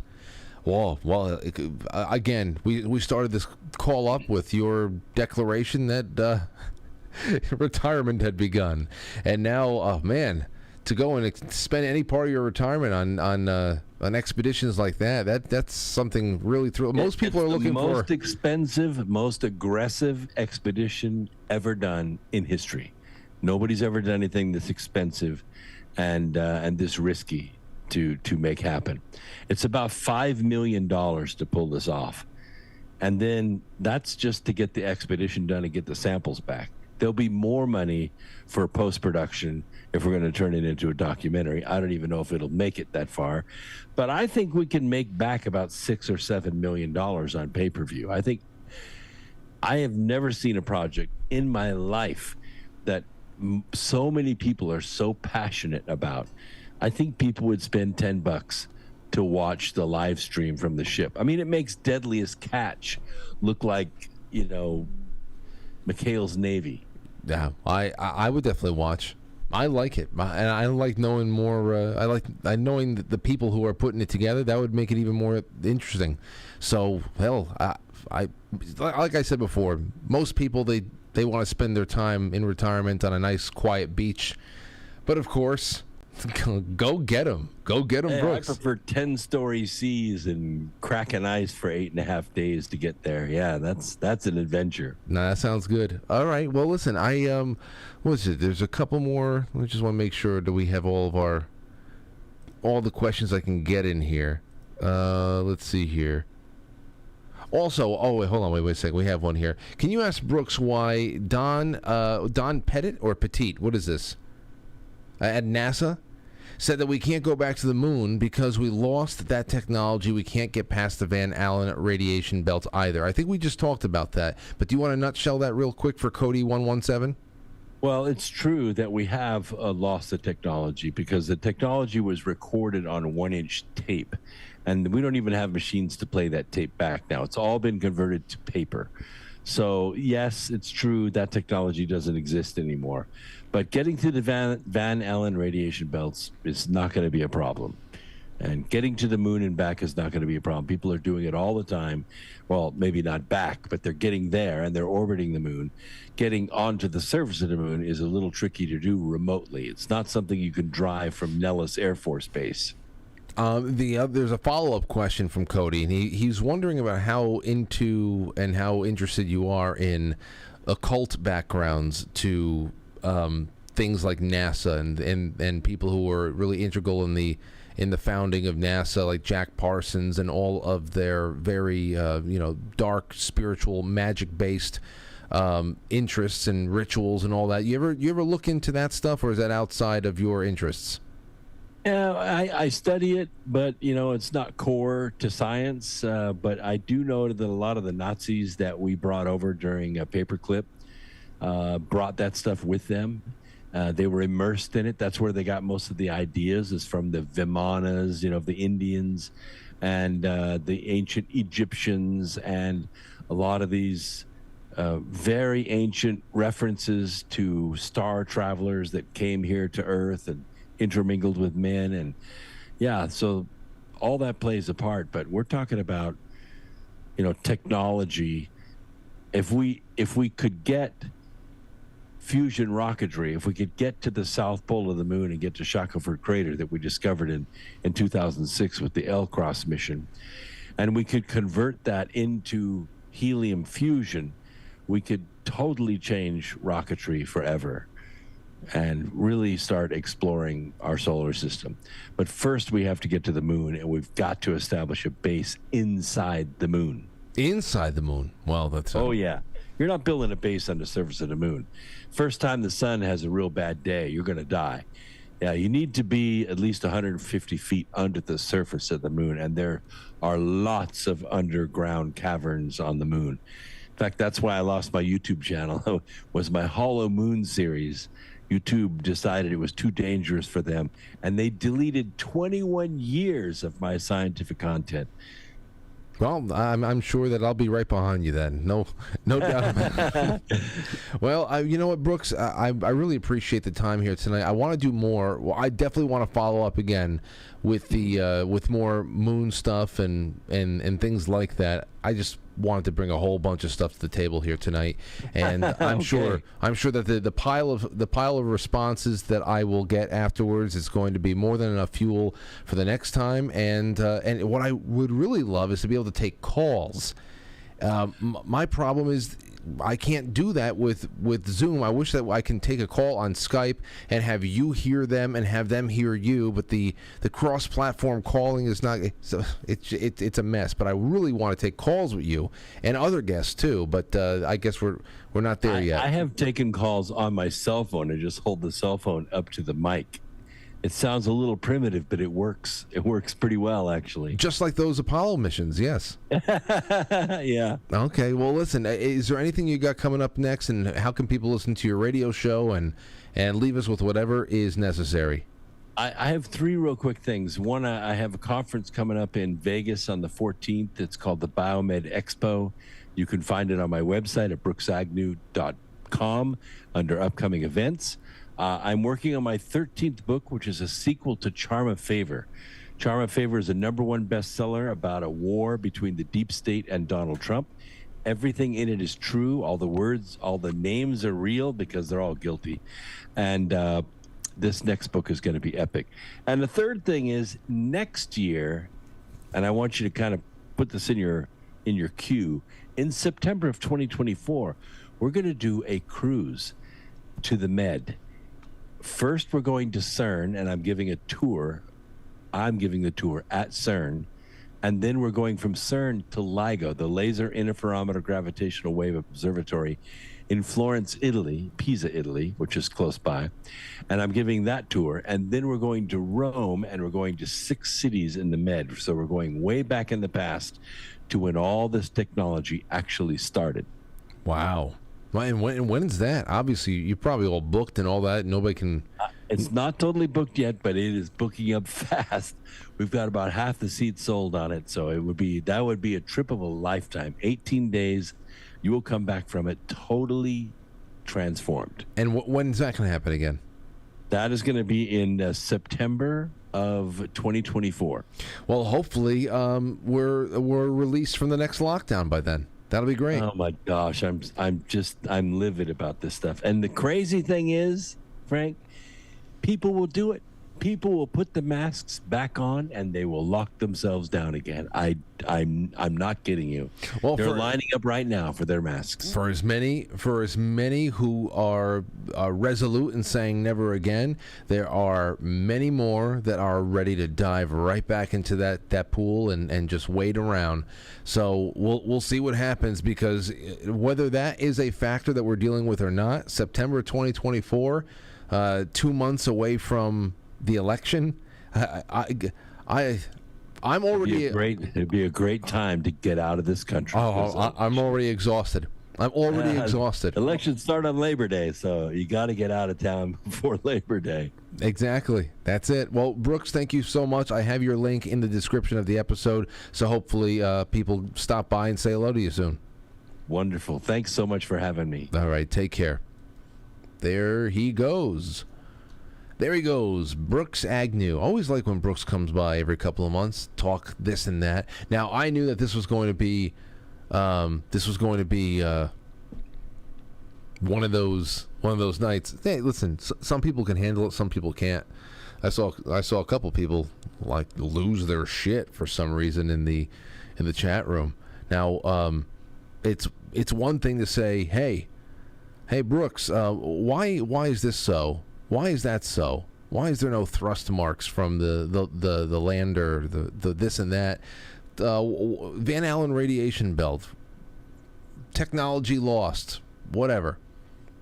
It's one thing to say, oh, well, it's easy. This is all a lie. It's another thing to get an answer back. And then you say, all right, well, that's for the books. What do you guys and gals think? And that's where it comes in. Now, when I have these conversations with people, especially ones that I know are going to incite chatter and you maybe just recruit people, maybe on an emotional level there too. Where the rubber really meets the road is when people submit questions They submit calls, which we'll be able to take a couple of calls right after this intermission, and you let me know what you think instead of crying that somebody's even allowed to say these things like they landed on the moon in the 1960s and 70s and all that stuff, and ending, of course, with Challenger. That's which is kind of like one of those things. Now, there's more. NASA does a lot. Does a great deal to make people lose faith in them. All of the strange videos of people who are supposedly in the ISS that are definitely in front of green screens, things that they're touching, including them that are attached to wires and stuff. I mean, there's so much. There's so much out there. There's so much out there that they do to hurt themselves, and you wonder why.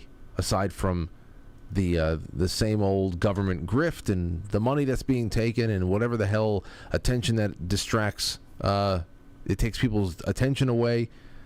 Anyway, we'll take some of your calls after this. I'm glad you guys and gals hung out with me for a little bit, and we'll be right back after intermission. It's intermission time, folks. Time out to press the like button. Thank you. Ladies and gentlemen.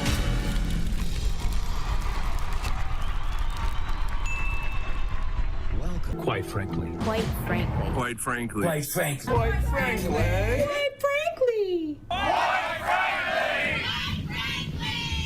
Quite frankly. Quite frankly. Quite frankly. Quite frankly. Quite frankly. Quite frankly. Quite frankly. Quite frankly. Quite frankly. Quite frankly. Quite frankly. We all support, quite frankly. Not quite. Quite frankly. Let's go, Brandon. Quite frankly, in Roma, Italia. Quite frankly. You going on Frank's show tonight? I want to get a Coke. Can I get a Coke? So everybody watch. Quite frankly. With Frank. All right, I'm going to skim through the super chats, and then we'll see what calls come through.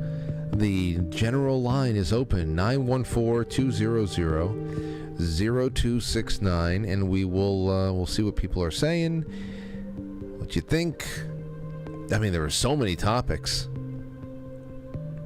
So very many topics. Stove Stoop says, great Monday night show to start off the nonsense that is the federal government and anything that exists up there. And they're starting to look deeper and deeper and deeper into where people's education is leading them. And the sheriffs are definitely one of them. Definitely. That's everything. You got a good sheriff. You are insulated from things like COVID, especially if you come from a nice area where a lot of your food supply is localized and you can kind of just exist in your own little bubble. It's incredibly powerful stuff, and I want to talk about that. And I think there was a Supreme Court case that is going to speak directly to taxes, the tax code. So I got to dig up. I also got to dig up some time to bring on Chris Ann. So we'll get there. I am certain of it. All right, let me go all the way to the top on Rumble and make our way down. Dan Schumann says, I've been selling my soul, working all day, overtime hours for bullshit pay, so I can sit here and waste my life away, drag back home and drown my troubles away, watch Quite Frankly and sleep. You know, that song has been really getting around. I appreciate you, Dan. I'm glad that I am part of your bedtime routine. 925 Wild G says, Deagle's forecast. Yeah, well, 2025 is right around the corner. Tony the Joe says, just a bit of love from Catherine, the baby liver gal. The baby liver gal. And Tony the Wop. Thank you, Tony. And Catherine. 925 Wild G says, America makes less than 4% of the world's pollution. It's a sliver. But it's just, why? Oh man, we need to stop this. Why? Why? You want to bring that 4 down to 3? And then what do we do about the other 97%? Oh, it's symbolic. They're all freaks. It's symbolic, the power that you're giving us over you. D. Drio says, sad to see Greg Carlwood off the schedule for this week. Yeah, well, I spoke to Greg. I got in touch with him. I said, hey, man, instead of limiting you to just an hour, because Tuesday night was tomorrow night is going to be a little bit of a shorter show because I have to get some work done with the band. I said, instead of just an hour tomorrow night, how about we find you a date in October, and let's do a scary show. Let's dig into some of the creepiest things that you've got. He said, I love that idea. So I think he's coming on Wednesday the 26th or something. I think he's coming on Wednesday the 26th of October. I've updated the schedule. Lauren updated the schedule on quitefrankly.tv. So he'll be coming by right there toward the tail end of October, in the middle of the week. And I said, let's do something like a true haunting story, or tales of the children with black eyes, or Men in Black stories, whatever the hell it is. So don't worry. Let's see. A little bit more after that. 925 again says, is that a rapey dolphin behind Brooks? Gotta watch out for those dolphins.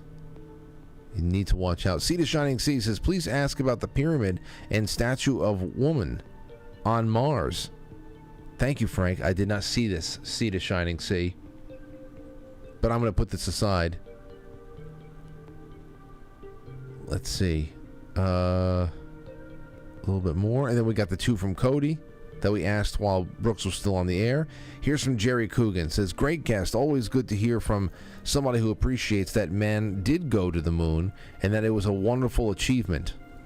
So Jerry is a part of that too. I believe this. I just think that there was, it's definitely not the whole truth, because look at what NASA is doing to us today. And with everything on the line and everybody watching, and the chances of failure so great, I just believe that, yeah, it probably did happen, but maybe it didn't happen like that, not that day. And what we were being fed was something else. Now, it'd be crazy if you say, well, I've heard that one before about talking to Richard Nixon on the phone. It wasn't a phone. It was a very powerful radio and a transceiver. So I can understand that. But, you know, we get to a point where these conversations are a really fun exercise to have, because it's just, you get to see how firmly in place people are in their beliefs. Now, I've like I said, on the internet, there is no shortage of things you can watch. In fact, the funny thing happened on the way the moon has played on quitefrankly.tv, both on weekend and rabbit hole programmings on Wednesdays and Sunday nights, by at least a half a dozen times over the last 3 years. I love watching stuff like that. But there's also independently produced stuff that goes right at all of the main arguments made in taking apart the expeditions to the moon and all that stuff, taking apart all of those theories that say it didn't happen, and they give you just as much pause. So I don't know. And then of course, if you say something like, yeah, I think we went, then what am I, a shill? I'm sure somebody will say that. A shill for who? Who am I shilling? For whom am I shilling? NASA? Am I trying to what am I trying to sell for NASA? So it's a big mucky mess. 914-200-0269. Let us take some calls and see what the hell is going on out there. First one up, you're on the air. Who's this? Hi, Frank. It's Mike. Mike, welcome to the show. Hey, this is a true story. When I was in second grade in 72, I was 7 years old, and in the second month, they did the second moon landing, and I was in Mrs. Ludington's second grade class, and I saw the wires above the astronauts flashing. And at the time, I thought, well, they would have filmed it for sure, because what if they blew up before they got there? For sure, they would have filmed it in a studio, and they would just show that, and then they would say, "Oh shucks, they crashed on the way back," or something like that. just to say, well, we made it or whatever. Mm-hmm. But then I thought, well, what if they got there and there was like someone that was not pleasant, aliens, or what if they completely just did it in the studio and just pocketed all the money? So, but my first thought was maybe they're just showing a studio version, even though, I still kind of thought they did really go. Well, let me ask you this: when you saw the strings or the wires, were you looking at? Because I saw this going around on Twitter not too long ago too. People I can't believe people thought that this was real, and it was a video of what was literally a television simulation that was put out around the time of the moon landings. That was just a simulation. You can see the strings and all that stuff, but it was a simulation. And some people were passing that around recently, thinking that this was the actual footage that was presented to the public as the actual moon landing, when it wasn't. So there is. Do you know whether or not that was you're thinking about one of those simulation videos that do look really cheesy and whatever, or the actual what they say was the broadcast of, touchdown? Well, it was the broadcast that they showed live in the class, in our class. And like I say, I saw what was just a thin shaft of light directly above one of the astronauts' heads. And I thought, at first I thought, I've seen something like that. It was like, really tall grass with dew on it. And I thought, there isn't any grass on the moon. There wouldn't be any water because, vapor pressure, the water would just evaporate. And then I thought, it's a wire. So that's what I actually saw. Now, if were they showing us a studio version just for PR? Maybe, but yeah, that's just what I saw. What I remember from that very, very day.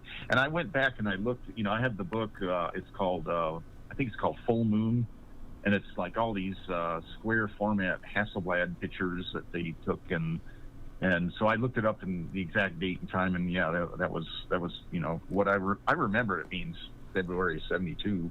It was like the second landing or whatever. Well, I think you found you're one of many millions who watched, obviously, and thank you for the call, Mike. That brings up something else for me. I think it was maybe 3 years ago, 4. God knows at this point, but those very interesting articles about how these astronauts that are doing spacewalks or whatever, they had to abandon mission and get back inside and get the suit off because they ran the risk of drowning because water was getting inside of their helmet. And the official story is that all of the suits systems for heating and cooling, there's the water circulating through it and actually got into the helmet, and it was just a leak that had sprung. But all of the suspicions about everything that we know about the ISS, which, listen, I looked up into the sky. I've seen it in I forget what the hell it was that we were seeing it in, but it was the night sky. We weren't in a planetarium. I saw the damn thing. You could see the structure, especially in orbit. And but as far as the things that are given to us about what's going on there, distrusting the government to tell us the truth about what's happening and what it's all for and the money that's being spent and whatever, and what's actually going on, it doesn't mean that everything is like, I don't know. If what we're fed about the ISS is fake, then I don't immediately jump to, oh well, the Earth must be flat. It's possible, at least to me, that multiple things could be true at the same time. And I see where people train for the ISS underwater and shit like that, and I'm saying to myself, oh, well, could that just be green screened? It looks like they're going on a moonwalk. I've seen people reporting that there are air bubbles that pop up in footage of people on supposed spacewalks, not airwalks, and just things that you can't green screen out. But it looks, if you're able to whitewash the backsplash be the Earth in orbit, it looks like any kind of footage that we've been given before. So I understand. I don't know what the hell to trust. I don't know what the hell to trust when it comes to that. 914-200-0269. Let's go into the Foxhole. Porpoiseful, thank you. Paulie says, I'm still in COVID lockdown, loserdom. You what? You really are? Where? Dark Heart Hemi says, Frank, have you heard the current administration has quietly authorized FEMA to seize your emergency food storage? No, I did not hear that. But when you talk about emergency authorization, that's what I was saying before, even though it is antithetical to constitutional order, that there could be any kind of mechanism that suspends the Constitution if there is an emergency. What do you think that's for? Why do you think states of emergency never go away? Because there is this aura of authority that is created and kept in place, and people comply. So whether there was an actual executive authorization, so-called, that FEMA can take your emergency, any kind of stored food and water and other supplies, to commandeer that and to be able to ration it out, I don't know. I wouldn't be able to point to an executive order what number it is, but I wouldn't be surprised. This is what the government operates under, a perpetual state of any number of emergencies. Porpoiseful, thank you so much. Sean Joe, thank you. Robert Sarns, thank you. And Sean Joe again. I'm going to release the scratching over there since everybody's been so nice. Just so nice. So, shut up, you. All right, let's take some more calls. 914-200-0269.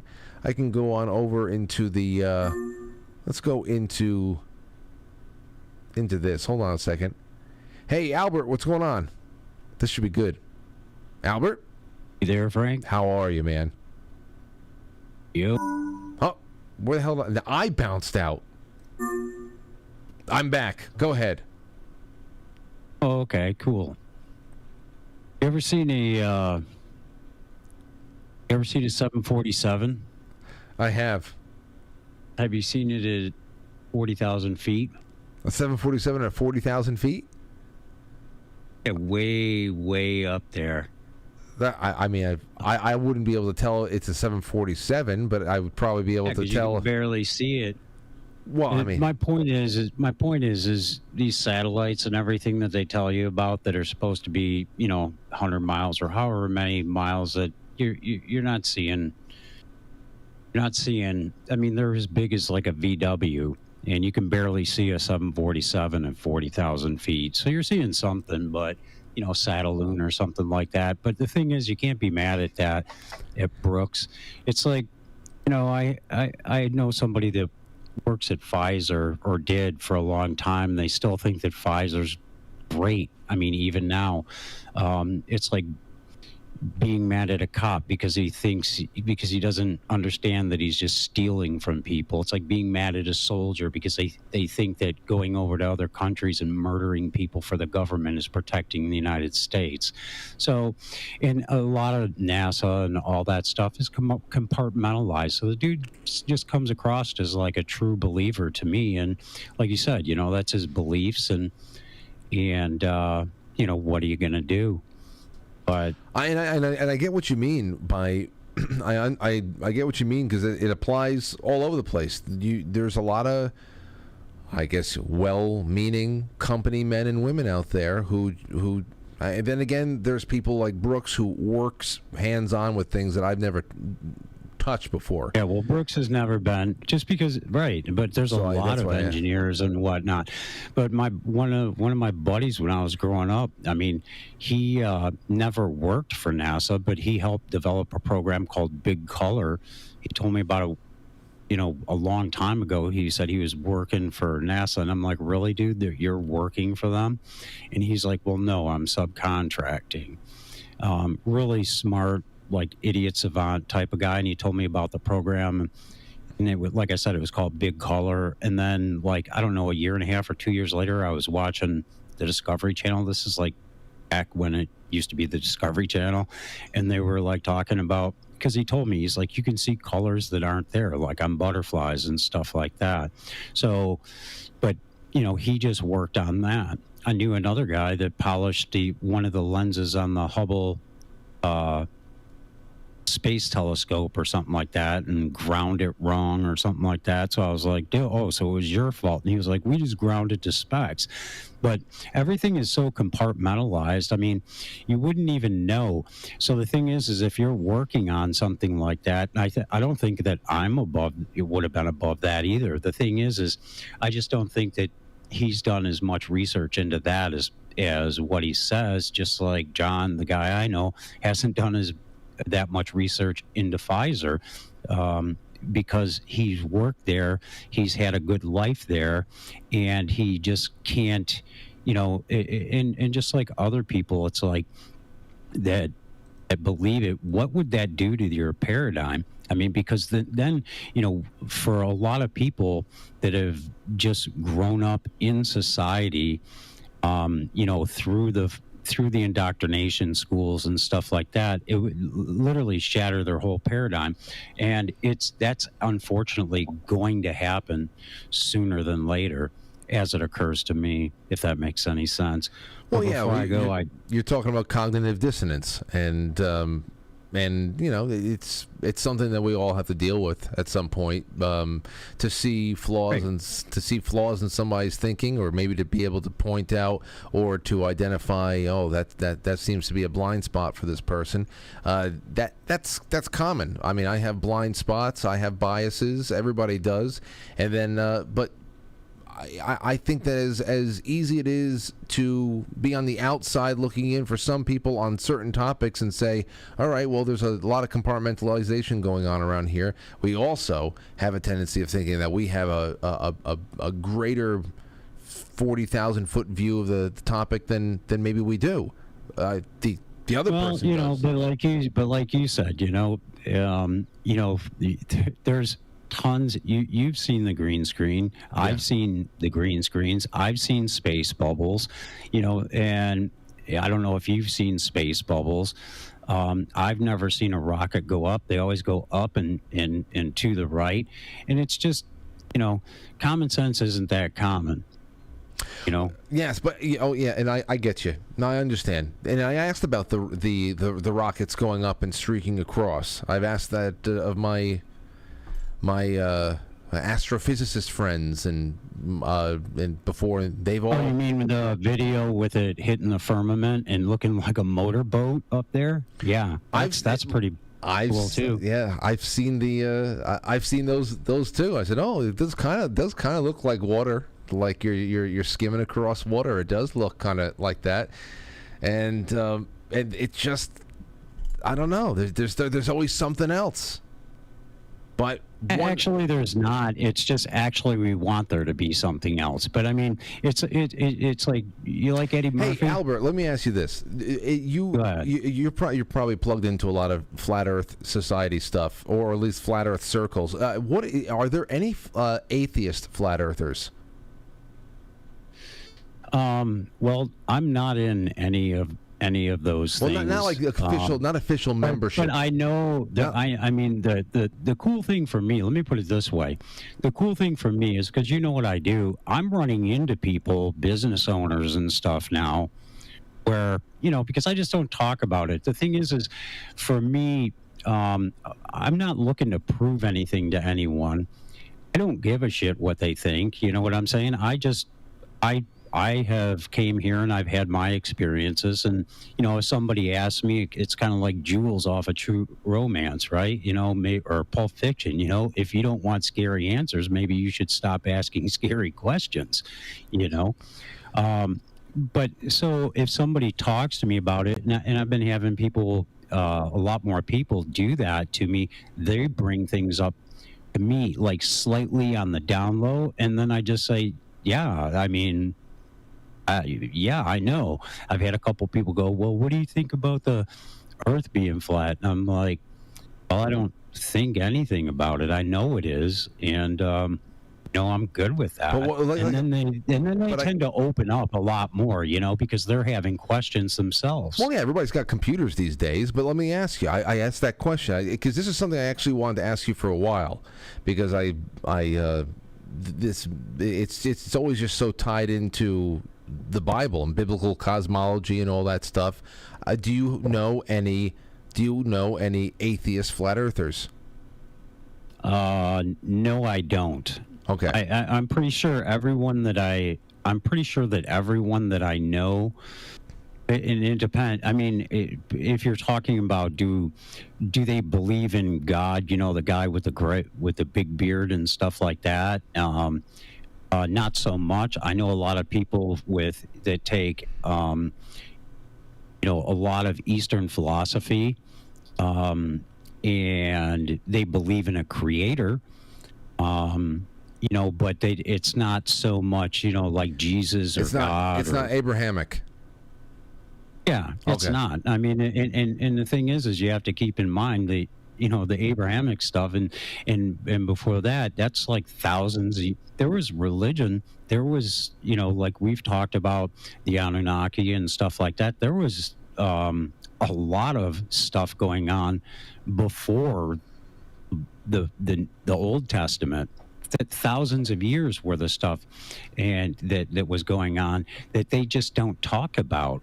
And a lot of those, a lot of that stuff where you were talking about Werner von Braun and, the jet propulsion systems and all this stuff, they in the text that he was talking about, the Vimanas and stuff like that, that was, that's ancient stuff, that just does not get talked about. You have to find it.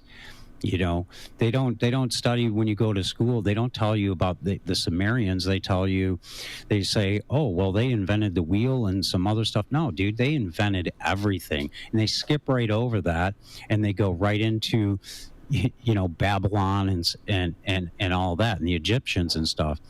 And they do have the information. And a lot of people are just not even aware that one of the reasons also that we invaded Iraq is because Saddam Hussein was getting ready to open up the Natural History Museum, and all that shit was like the first stuff that got raided and taken to the Vatican, is what I heard. I don't know that. I've read stuff like that before too. I want to. I just wanted to bring it. I have to get off the phone now, but I'm glad you spent a few minutes with me, Albert. Awesome. I hope that I get more feedback like this and questions, because I think that'll be good for future topics. Thank you again, my friend. Go talk to Jerry Coogan for a second. Jerry, I'll take your call tomorrow. It's 8:58. Got to get out of here. Yeah. No, I knew that this was going to open up some stuff, but it's very incomplete conversation, especially since I am, in a sense, moderating this kind of a thing. And I'd like to have equal sides of all topics talking to each other, because for this, especially if it's not something I specialize in, I love sitting back and watching people talk it out, and the dialectic aspect of it, very interesting. It's enthralling, in fact. Draws you right in. Anyway, we'll see what this kicks up. I'll be checking the inboxes all throughout the night, and then tomorrow is another day. Thank you for everything, ladies and gentlemen. Valuna says, ciao, grazie per tutto. Thank you so much. Thank you. You are welcome. And I'll be here again tomorrow night. Tomorrow night. Let's see. Is there any other super chats over here? No, we're good. We're good. We're out. We're done. Rockfin. We've got Gargana. Says, quite frankly, got a nice tip from Gargana. Thank you so much, my friend. Jack Bamberger. I saw this before. Says, is Antarctica an entrance to the hollow earth? Now, I didn't ask Brooks about that because I can tell you the answer. He would like to... It's not Antarctica itself. He was more interested in having his hollow earth expedition start in the Arctic Circle up north. That is, if you believe that there is a north. So that's I left that aside. Jack, if you wanted to listen to it, it is the first episode that Brooks ever appeared on, and we talk about Hollow Earth and everything, all of his thoughts and where he wants to start and why. So, by all means, go ahead and check that out, and I will see you guys tomorrow night, 7 o'clock, right here on QuiteFrankly.tv and anywhere else. Only place is quitefrankly.tv for the after hours, though. That's the only place you can get that. Thank you, guys and gals. I'll talk to you tomorrow. I'll catch you on the flip side. Oh, son of a gun. You thought I was going to say son of a bitch, didn't you?